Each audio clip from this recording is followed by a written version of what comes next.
Bismillahirrahmanirrahim. Assalamualaikum warahmatullahi wabarakatuh. Sobahul khair. Good morning student.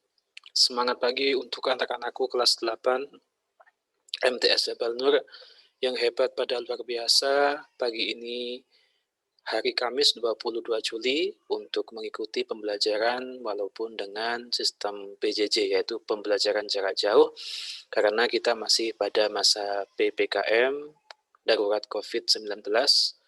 Kita tetap bersabar, berdoa, jaga kesehatan, jangan panik, dan tetap berpikir positif bahwa walaupun belajar dengan online, tapi dengan semangat yang luar biasa, kita bisa untuk belajar dengan semestinya. Anak-anakku yang berbahagia pada pagi ini, kalian pasti bisa, kalian hebat, maka dari itu saya yakin kalau kita belajarnya ikhlas karena Allah, maka belajar itu akan menjadi sumber pahala bagi kita semua. Maka dari itu kita awali dengan berdoa, membaca Bismillahirrahmanirrahim. Pembelajaran pada pagi ini, mapel bahasa Indonesia siap dimulai. Ya, pada pelajaran yang kemarin kita online tentang pengertian atau mengidentifikasi teks berita, cara untuk mengetahui isi berita, dan pada hari ini kita belajar tentang struktur teks berita, yang mana materinya saya ambil langsung dari LKS kalian. Saya share di sini, silakan disimak. Nah, ini dia, yaitu materi kalian pada halaman 5, yaitu kita belajar tentang menelaah struktur dan kebahasaan teks berita. Nah, maka dari itu siap ya untuk belajar pada pagi ini? Insya Allah siap. Baik, kita belajar menelaah struktur dulu. Apa sih Pak itu struktur? Struktur itu adalah bagian. Jadi semua teks itu ada bagian-bagiannya dan berbeda, dan juga kebahasaannya pun juga berbeda, tergantung pada teks isinya, teks itu. Nah, struktur teks berita yaitu menggunakan seperti pola piramid terbalik. Perhatikan gambar berikut. Yang pertama ada judul berita, kepala berita atau lead, tubuh berita, dan ekor berita. Nah, di sini mengapa dibuat piramida seperti ini? Karena ketika kita membaca koran atau berita pada media surat kabar atau koran, pasti kita akan lebih banyak mengetahui kejadian atau peristiwa sebuah berita itu pada kepala berita ini. Jadi mengapa ini lebih besar ruangannya? Karena ini adalah di sini adalah merupakan pokok inti dari berita tersebut. Tubuh berita, ini berarti di sini berisi tanggapan, biasanya di dalam berita itu pasti ada tanggapan-tanggapan dari para narasumber maupun wartawan yang ada pada berita itu. Dan pada ekor berita, kenapa di sini makin mengkerucut? Karena di sini adalah merupakan penutup berita, yaitu adalah judul berita, kepala berita, tubuh berita, atau body, ekor berita. Nah, untuk supaya bisa paham, di sini Pak Wahyu menyiapkan ada contoh berita ya. Nah, di sini ini contoh beritanya, langsung Pak Wahyu praktekkan langsung ya. Jadi ada ini namanya judul berita. KPAI minta pemerintah memperhatikan kesiapan pembukaan sekolah. Inilah kepala berita atau lead orientasi ya. Ini badan berita ya. Dan di sini ekor berita.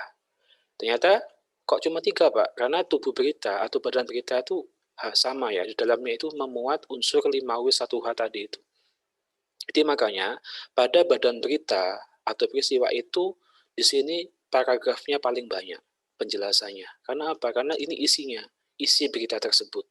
Ya, kalau kepala berita di sini adalah sekedar untuk orientasi, yaitu pengenalan tentang apa topik yang dibicarakan pada berita itu. Nah, kita langsung saja ya. KPAI minta pemerintah perhatikan kesiapan pembukaan sekolah. Ini namanya judul. Ya, seperti ini.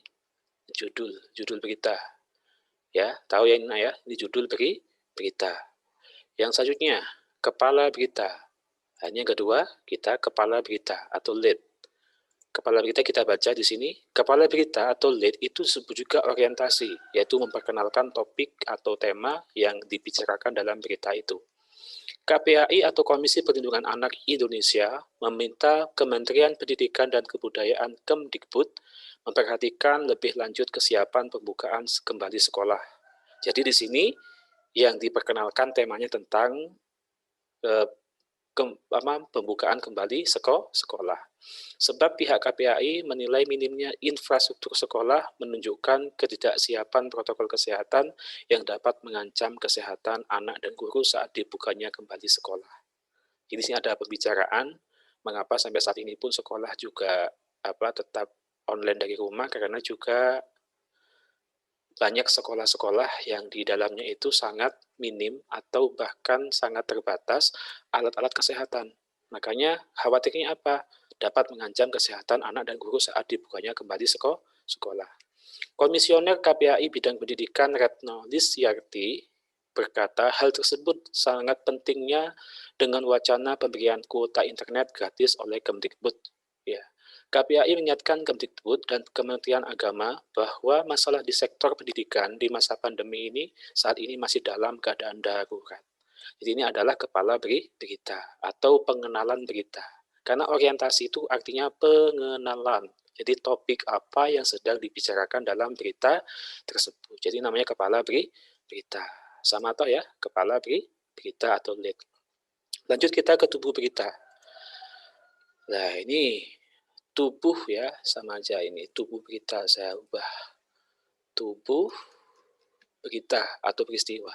Jadi kalau pada kepala berita itu berisi orientasi, pengenalan tentang topik yang diberitakan atau yang diperbincangkan dalam berita, kalau tubuh berita itu lebih ke peristiwa. Nah, apa ini? Mulai dari memperbaiki pembelajaran jarak jauh atau PJJ fase kedua sampai pada penyiapan pembelajaran tatap muka dengan pemenuhan infrastruktur dan protokol atau SOP adaptasi kebiasaan baru di sekolah, ucap Retno kepada Kompas Sabtu 29 Agustus. Nah, kita tahu ingat 5W1H. Apa, siapa, di mana, kapan, mengapa, dan bagaimana. Nah, kalau ada pertanyaan, siapa yang terlibat dalam berita itu? Jawabannya adalah Retno kepada Kompas. Jadi Ibu Retno ini yang melibatkan, yang sangat terlibat dalam berita itu. Ya, jadi katanya siapa? Kalau ada pertanyaan apa berita yang sedang diperbincangkan, yaitu jawabannya adalah ini. Nah, apa? KPAI atau Komisi Perlindungan Anak Indonesia meminta Kementerian Pendidikan dan Kebudayaan Kemdikbud memperhatikan lebih lanjut kesiapan pembukaan kembali sekolah. Ini adalah mengandung apa? Di sini ini mengandung istilah apa yang diberitakan. Nah, itu ya. Jadi ini berita. Apa yang diberitakan. Nah, seperti ini kalau kita kaji dengan menggunakan struktur unsur 5W1H. Persiapan ini sangatlah krusial karena menyangkut keselamatan jutaan siswa, guru, dan rekan sekolah lainnya.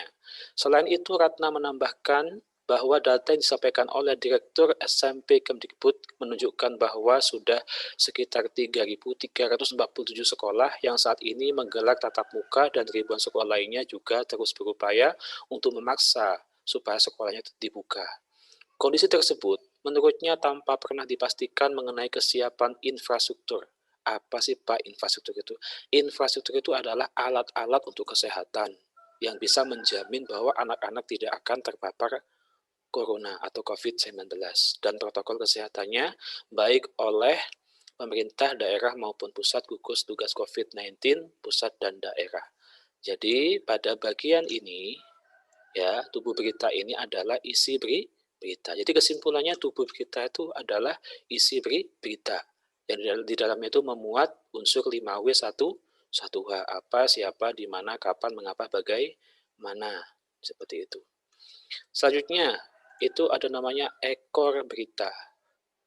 Nah, ini juga ada ekor berita. Lebih sedikit kan karena penutupan.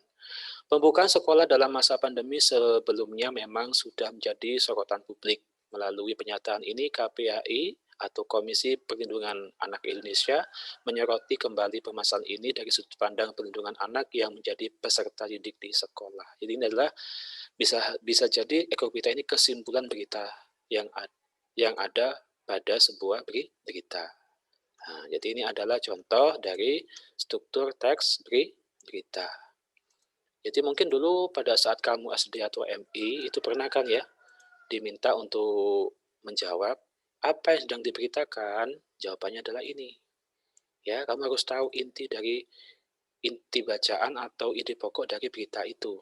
Maka dari itu, tugas kita adalah jangan lupa ketika kita belajar bahasa Indonesia, kita harus punya budaya untuk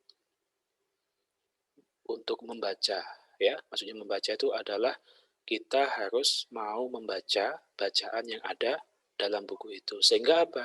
Sehingga kita tidak gagal paham, seperti itu. Ya, oke ya. Jadi ini adalah contoh dari struktur berita. Jadi ada 3, ada kepala berita, tubuh berita atau body, ekor berita. Nah, dari sini ada yang belum dipahamkan? Maaf, ada yang belum paham? Kalau ada yang belum paham, silakan setelah ini kamu bisa chatting atau telepon Pak Wahyu, video call nggak apa-apa, ya. Karena mungkin pengen tatap muka dengan Google lewat video call, tanyakan materi yang belum paham. Karena kalau tidak paham, pasti kamu tidak bisa mengerjakan soal. Yes. Selanjutnya kaidah kebahasaan teks berita. Kaidah kebahasaan itu adalah ciri bahasa dalam teks berita. Jadi setiap teks itu berbeda-beda ciri bahasanya, tergantung isi bacaannya atau isi teksnya. Berikut kaidah kebahasaan teks berita. Yang pertama menggunakan ragam bahasa baku. Jadi di dalam teks berita tidak boleh menggunakan kata-kata yang tidak baku. Harus menggunakan ragam bahasa baku yaitu sesuai dengan ejaan yang disempurnakan atau EYD dalam KBBI atau Kamus Besar Bahasa Indonesia. Dulu pernah kan waktu SD kalian atau MI dipelajari apa itu kata baku, apa itu kata tidak baku. Yang kedua, menggunakan kalimat langsung dan tidak langsung. Kalimat langsung itu adalah kalimat percakapan yang mengandung dialog. Kalau kalimat tidak langsung itu yang mengandung pemaparan atau penjelasan. Yang ketiga, menggunakan kata kerja.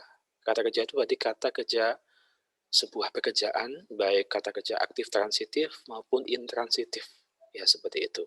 Kata benda, yaitu kata benda. Yang terakhir, menggunakan keterangan waktu, ya, atau tempat menggunakan konjungsi temporal. Contohnya, dalam berita itu pasti ada kata-kata awalnya, setelah itu, lalu, akhirnya, seperti itu.